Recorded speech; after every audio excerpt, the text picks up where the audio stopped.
Po, kayayo. Uy! Yan si Yayo. Magano ka naman?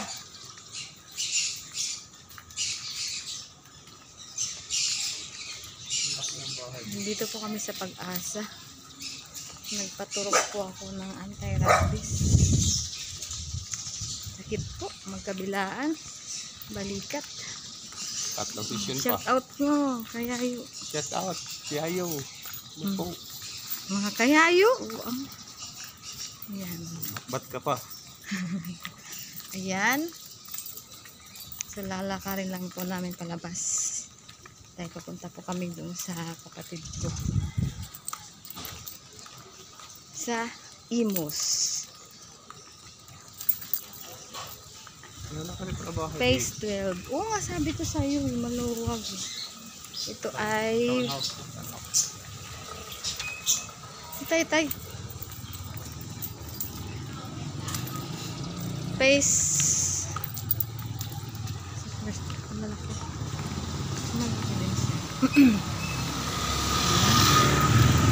Pasong Buaya.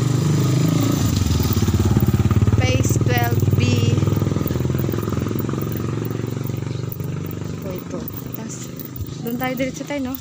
Aguado Street, oh. Ito, Aguado Street. Ayan.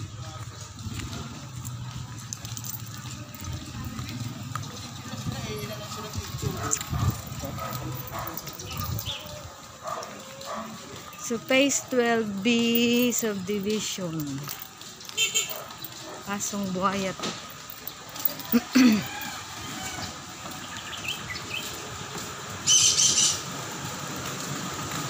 Yan. So, yan po, oh. Yan. Diretso lang po yan. May taripa pa sila dito.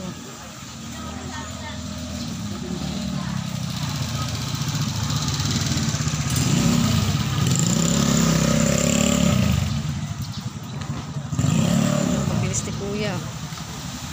Yan. So, papalabas na po kami.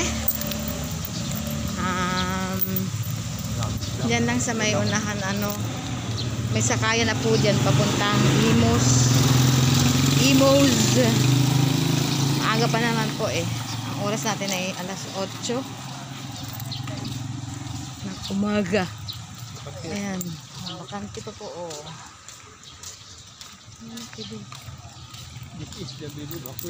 Barangay Magdalo. Ano yan tayo? Huh? O ba't tinakpan? Iba na yung iba na siguro nangyari. Iba na yung kapitan. Ito po ay sakop ng Imus, Cavite. Barangay Itay.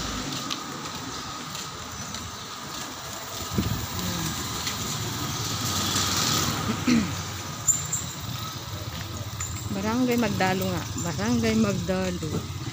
Imus, Cavite. Sige, labasan tayo. Punto tayo. Timan unon dito na baka ba? Dito o doon? Pakadiretso ng yan, sa bungan. Nalaki tayo, Kasya. Dormitory. Dorm. Yan. Yan. Sana mahangin.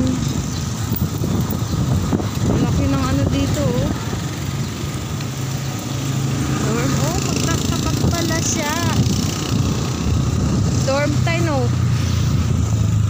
Holy. Tapos may birds, may cherry, may acacia. Tapos baka to. Then, nandyan sa tumbok na to ang 7-Eleven.